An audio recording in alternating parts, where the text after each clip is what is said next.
ये जो पहला है सब्सिडियरी अलायंस, ये चलाया था लॉर्ड विस्ले ने। इसने क्या कहा, सब्सिडियरी अलायंस, इसने एक सिस्टम चलाया।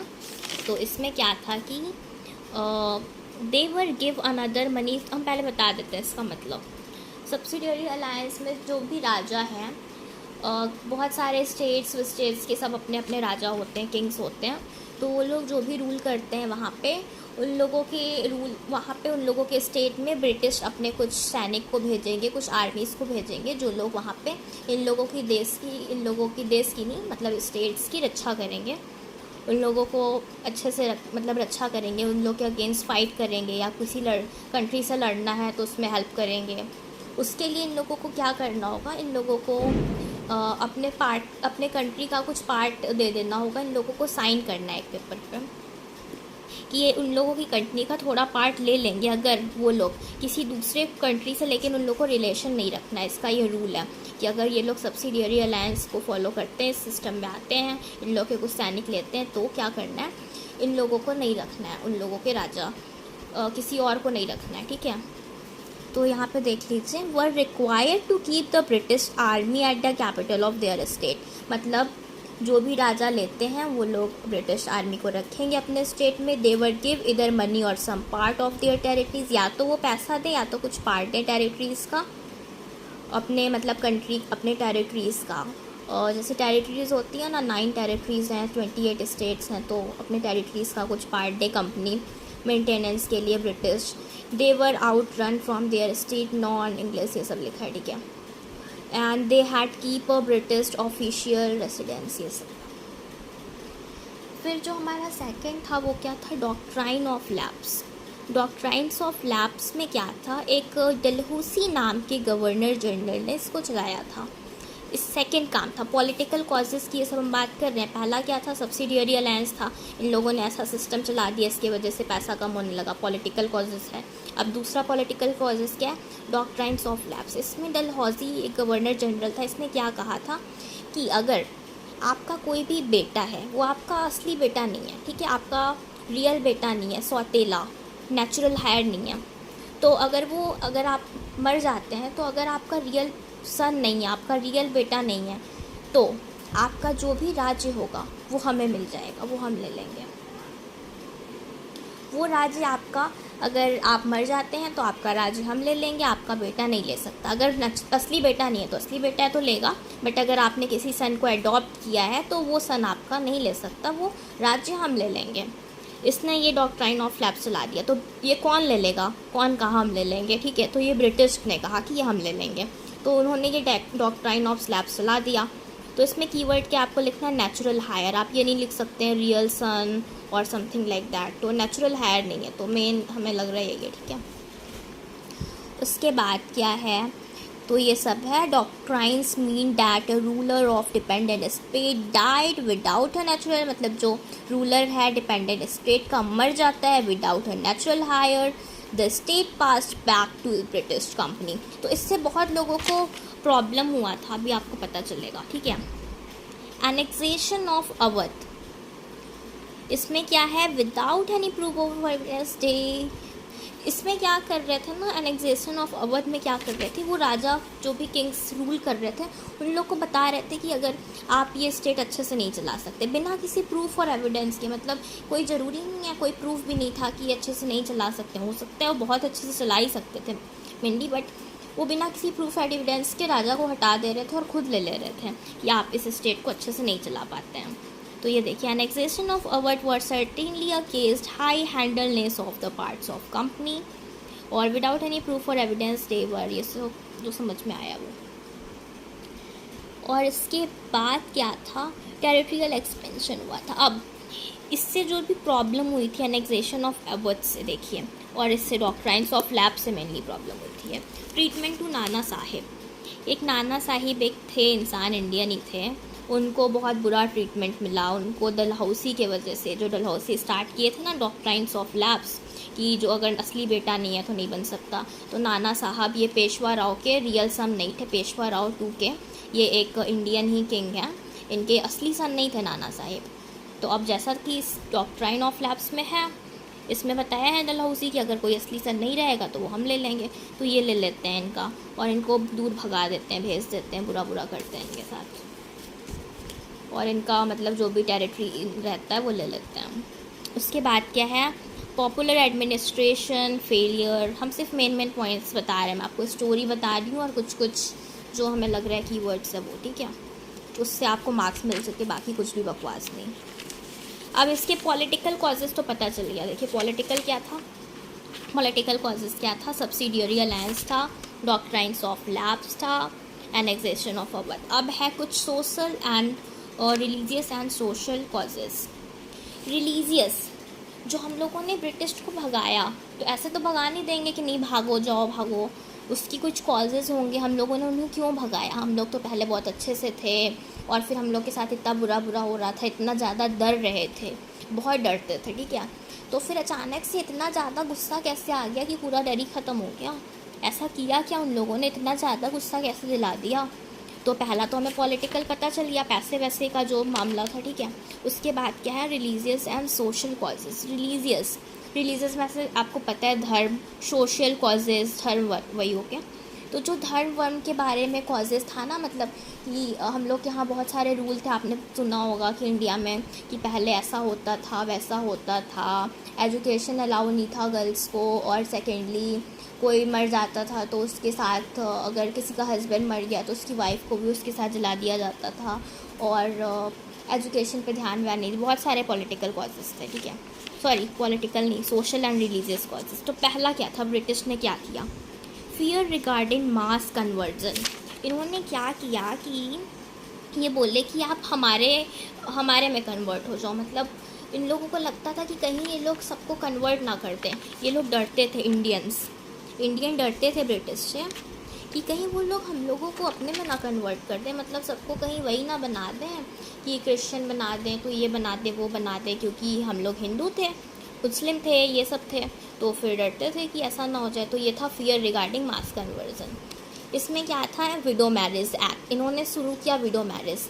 विडो मैरिज क्या है कि जो लोग मर जाते, मतलब किसी के हस्बैंड मर गए हैं तो वो लोग अब शादी नहीं कर सकते हैं। ये हमारे इंडिया का रूल था, हम लोग का कल्चर था, रूल नहीं था, कल्चर था हमारा।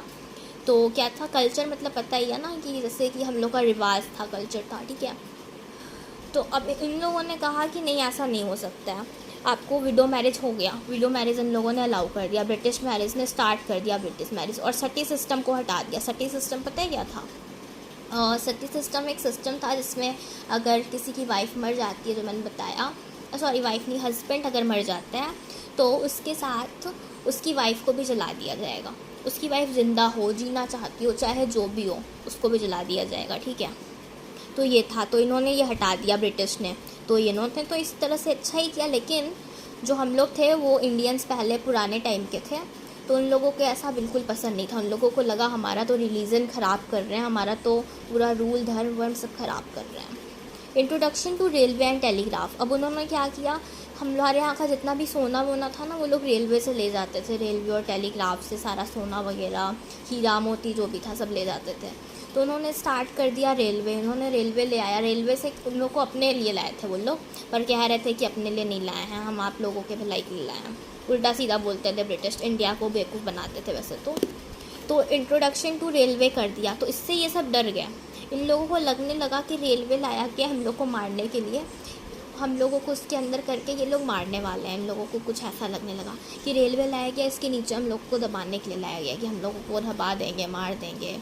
तो ये सब इंडियंस डरने लगे, आप पढ़ सकते हैं यहाँ पे। The railway were look down upon means break social order and caste rules and compartment people all caste set together. और जो रेलवे आया उसमें क्या होने लगा कि हर तरह के लोग साथ में जाने लगे, साथ में बैठने लगे, मतलब कि हिंदू मुस्लिम सब साथ में जा रहे हैं, और लो कास्ट के हाई कास्ट के सब साथ में जाने लगे। तो पहले क्या था, सब अलग अलग रहते थे, इतना ज़्यादा साथ वाथ में नहीं रहते थे, ठीक है, अलग अलग टाइप के रिलीजन्स है, कास्ट है, तो सब अलग अलग रहते थे। और रेडिशियल डिस्क्रिमिनेशन एंड इंट्रीगेशन, ये क्या है देख लेते हैं। तो देखिए, English man in India could result humiliates and kill the humans every native whatever his predicted mark any out. If Indian was horseback had this amount stand in a respectful manner अल्टिल the unit period has passed है। इसकी कुछ उतनी need नहीं है उतना पढ़ने की। Fear regarding English education, अब ये लोगों ने एजुकेशन स्टार्ट कर दी। क्या स्टार्ट कर दिया कि पहले ना हम लोग पढ़ाई वढ़ाई पे उतना ध्यान नहीं देते थे। आपने सुना ही होगा, जंगली वाला वो वीडियो देखा होगा इंस्टा पे। तो पहले पढ़ाई वढ़ाई पे ज़्यादा ध्यान नहीं दिया जाता था इंडिया पे, और इन्होंने क्या किया, स्टार्ट कर दिया, पढ़ाई स्टार्ट कर दी, और वो भी इंग्लिश एजुकेशन स्टार्ट कर दी। मतलब इंग्लिश पढ़ाने लगे लोगों को।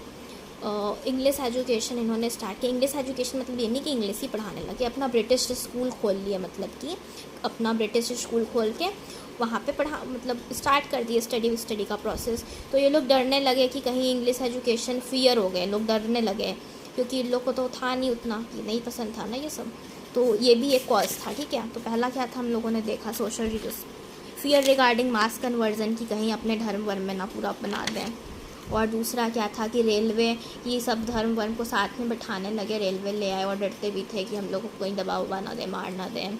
फिर फियर रिगार्डिंग इंग्लिश एजुकेशन, इसमें जब एजुकेशन होती थी ना, इसमें भी इस बात का डर था वैसे, जो ये वाली प्रॉब्लम है इसमें, कि सारे लोग साथ में, एक तो ये भी था ना विडो मैरिज की, छोटे मतलब, अरे सॉरी, जो लोगों की हस्बैंड मर चुके उन लोगों की शादी भी करा देते थे। और ये है फियर रिगार्डिंग इंग्लिश एजुकेशन भी था। फिर उसके बाद क्या है, बट शिफ्टिंग ऑफ इम्प्लीमेंट, ये सब है। Many Indian who were on the work of adverse of policy, ठीक है, ये सब कुछ उतना नहीं है। और ये भी मैंने समझा दिया, तो आई होप आपको क्लियर हो रहा होगा ये सब, ठीक है। और ये एकदम ईजी सिंपली लैंग्वेज में है। वो सब जो टीचर्स बताते हैं कुछ समझ में नहीं आता है, वैसे नहीं, एकदम ईजी लैंग्वेज में सब समझ में आ जाएगा ऐसे। उसके बाद क्या है, ट्रीटमेंट टू नाना साहेब, और ये सब हम लोगों ने देख लिया, अच्छे से समझ लिया। रिलीजेस एंड सोशल कॉजेज़, ये भी हम लोगों ने, तो हम देख चुके हैं ना हम लोग ये सब इंग्लिश एजुकेशन। अब यहाँ से स्टार्ट करना इकोनॉमिक कॉजेज़। अब उसके कुछ इकोनॉमिक कॉजेज़ थे। इकोनॉमिक्स कॉजेज़ क्या थे, मतलब पैसे वैसे की प्रॉब्लम थी। पॉलिटिकल कॉजेज़ थे, पैसे वैसे की प्रॉब्लम कुछ उस टाइप से था, पर मेनली इकोनॉमिक मतलब पैसा वैसा होता है। पॉलिटिकल जैसे कि होता है ना, देश वेश का जो प्रॉब्लम होता है, पूरी देश का पॉलिटिक्स होती है, जैसे हम पढ़ते हैं सिविक्स में, क्या होता है सिविक्स पॉलिटिक्स दोनों कहते हैं उसको, तो उस टाइप का कॉज था। ये इकोनॉमिक मतलब पैसे वैसे का प्रॉब्लम था। तो ऐसा क्या प्रॉब्लम हुआ इंडियन को, पैसे वैसे वाला क्या प्रॉब्लम हुआ कि इन लोगों के अंदर कुछ आग लगी, कि ये लोग भगाने लगे, उन लोग को इतना गुस्सा क्यों आया। तो पहला क्या था, द रूइंग ट्रेड एंड हैंडीक्राफ्ट। उन लोगों ने अपना ट्रेड स्टार्ट किया, हैंडीक्राफ्ट उन लोगों ने बनाने लगे। ब्रिटिश क्या करने लगे, अपना वो लोग बनाते थे, हम लोगों का बहुत सारा अच्छा कॉटन वॉटन हम लोग के यहाँ इंडिया में होता था, जो कि उन लोग के यहाँ नहीं होता था। वो लोग वहाँ ले जाते थे, मंगवा लेते थे, पूरा ट्रक भर के, अरे ट्रक नहीं, ट्रेन मंगवाए थे ना, अपना ट्रेन में भर के जैसे भी ले जाते थे, पूरा शिप से, ट्रेन से, सब अच्छा ले जाते थे ब्रिटिश में, और वहाँ पे बना देते थे। वहाँ पे सब उन सब का कॉटन वॉटन का, और जितना भी कॉटन का कपड़ा होता था, सिल्क का होता था, वो सब का वहाँ पे बना देते। देखिए मेनली सिल्क और कॉटन का, ठीक है, वहाँ पे बना देते थे, वहाँ पे ले जाते थे अपने यहाँ, और पूरा कपड़ा वपड़ा बना के फिर यहाँ पे वापस इंडिया में लाके सस्ते में बेचते थे। तो जो यहाँ के फार्मर्स थे, जो यहाँ पे बेचते थे, वो लोग तो महंगा बेचते थे, उन लोगों के पास तो कोई मशीन थी नहीं, उन लोगों को तो महंगा बेचना पड़ता था। और ये बहुत ज़्यादा उस पर टैक्स लगा देते थे, जो हम लोग के यहाँ का कपड़ा होता था बहुत टैक्स लगा देते थे, और हम लोग के बेचारे फार्मर्स उसको बेचते थे, तो वो महंगा बिकता था, और ये लोग उसको एकदम सस्ते में अपना ले आके बेचते थे हम लोगों से सस्ते में। तो अब कोई क्या ख़रीदेगा, जो सस्ता रहेगा वही ख़रीदेगा। तो इस तरह से फार्मर का बिज़नेस भी ख़राब कर दिया ये लोग। ऊपर से क्या करते थे, फार्मर्स का नहीं, मतलब जो लोग बेचते हैं ये सब कपड़ा वपड़ा बेचते हैं, उन लोग का बिज़नेस ख़राब हो गया। उन लोग से कोई लेता नहीं था सामान, क्योंकि ये सब अपने यहाँ ले जाते थे, उसको फिर वापस ले आते थे। इन लोग के पास मशीन था, सस्ते में बना के वापस ले आते थे। तो अब लोग इन्हीं का ख़रीदने लगते थे, ब्रिटिश का। कोई इंडिया का ख़रीदता ही नहीं था जो हमारे यहाँ बनता था। इन लोग इतना बुरा काम किया। फिर उसके बाद इन लोगों ने क्या किया कि अब जो भी सिल्क और कॉटन था ना, मतलब एग्रीकल्चर पे होता था, इंडिया रिड्यूस कॉलोनियल, ये सब नहीं उतना है कुछ, मेनली मैं बता दे रही हूँ। तो जो भी इकोनॉमिक्स कॉजेज़ थे, पहला तो ये था। और दूसरा चीज़ क्या हुआ, सबसे मेन बात, ये लोग जितने भी ब्रिटिश लोग थे, ये लोग इंडिया पे आए, इंडिया पे आके ही इंडिया के फार्मर्स पे, जो हमारे यहाँ के कंट्री में इतने सारे फार्मर्स रहते थे, उन लोगों से कहते थे कि नहीं आप हमारे, जो वो लोग कहते थे, मतलब इन लोगों को सिल्क और कॉटन से फ़ायदा होता था, ये लोग कहते थे कि आप लोग यही ग्रो करिए, आप लोग वो सब नहीं उगा सकते, अगर वो चाहते हैं फ्लावर का खेती करना तो नहीं, वो नहीं कर सकते, जो ये लोग कहेंगे वही करना पड़ेगा। ये लोग अपना चलाने लगे रूल कि नहीं, जो हम कह रहे हैं वही करना है। फार्मर से कहते थे ये सब चलाइए, और हमें उस पर बहुत ज़्यादा उससे पैसा ले लेते थे। मतलब मान लीजिए उससे उन लोगों ने कमाया 3,000 का कमाया, तो उसमें से वो 2,500 का टैक्स लगा देते थे कि 2,500 का टैक्स है। तो अब 500 में वो क्या करेंगे, ऊपर से बहुत ज़्यादा टैक्स, 80-90%, 70-80%, बहुत टैक्स, बहुत ज़्यादा टैक्स लगा देते। तो होता है ना, गवर्नमेंट टैक्स होता है, हर सामान ख़रीदने पे लगता है, तो वही बहुत ज़्यादा लगा देते थे। तो बेचारे फार्मर्स को नुकसान हो जाता था, और वो लोग के पास खाने पीने का पैसा भी नहीं बचता था। बहुत नुकसान होने लगा, फार्मर भूखे मरने लगे। तो यही सब पूरा इसी में लिखा हुआ है, देखिए, फ्री लैंड, ये सब बहुत चीज़ें हैं। Many land was pieces, they could not product their title account, non accepted, and ये सब ऑल बिग फार्मरीज, और बहुत प्रॉब्लम हुई, बहुत उन्होंने फेस किया। उसके बाद मिलिट्री कॉजेज़ था। मिलिट्री कॉजेज़ मतलब कि होता है जैसे मिलिट्री कॉजेज़ था, मतलब मिलिट्री मतलब कि ना, कि जो होते हैं हमारे आर्मी लोग, मिलिट्री लोग होते हैं, उन लोगों को क्या प्रॉब्लम आई, वो लोग क्यों इन लोग से गुस्सा आ गए, मिलिट्री आर्मी को गुस्सा आने की क्या ज़रूरत थी, आप सोचेंगे। तो हुआ क्या, मिलिट्री आर्मी में भी होता है ना कि बड़ी पोस्ट के मिलिट्री, फिर छोटी पोस्ट के, उससे छोटी बड़ी, जैसे टीचर्स के होते हैं प्रिंसिपल, फिर क्लास टीचर, फिर नॉर्मल टीचर्स, तो उस टाइप के मिलिट्री आर्मीज़ के भी होते हैं। तो उन लोगों में जो सबसे बड़े बड़े हेड लोग को बनाया जाता था, वो अपने ब्रिटिश को बनाते थे। चाहे इंडिया का कोई भी आर्मी कितना भी ताकतवर, कितना भी स्ट्रॉन्ग, कितना भी अच्छा, कितना भी कैपेबल क्यों ना हो हेड बनने का, कितना भी अच्छा क्यों ना हो कि वो सबसे ऊंची पोस्ट पे जाए, पर वो लोग इंडिया वालों को नहीं बनाते थे। ब्रिटिश वाले खाली अपने लोगों को हाई पोस्ट की आर्मी देते थे, हाई पोस्ट का सोल्डर बनाते थे, और हम लोगों को कितना भी पढ़े लिखे क्यों ना हो, बहुत ज़्यादा पढ़े हों, कितना भी कुछ क्यों ना हो, पर नहीं बनाते थे, बस वही लोग को बनाते थे। तो पहला कॉजेज़ ये था, इसीलिए मिलिट्री लोगों को गुस्सा आया। और दूसरा मेन कॉज क्या था, जो सोशल और रिलीजियस कॉजेज़ में भी आप मेंशन कर सकते हैं, जो क्योंकि ना ये सोशल और रिलीजियस कॉजेज़ भी है एक तरह से। एक तो गन थी, गन होती है जिससे शूट किया जाता है, तो उस टाइम पे एक राइफ़ल थी, उसका नाम था राइफ़ल। तो आप गन मत लिखिएगा, इसका वर्ड ये लिखिएगा राइफ़ल। उसमें ये लोग क्या करते थे, उसके ऊपर काऊ एंड पिग, काऊ गाय और पिग के फैट का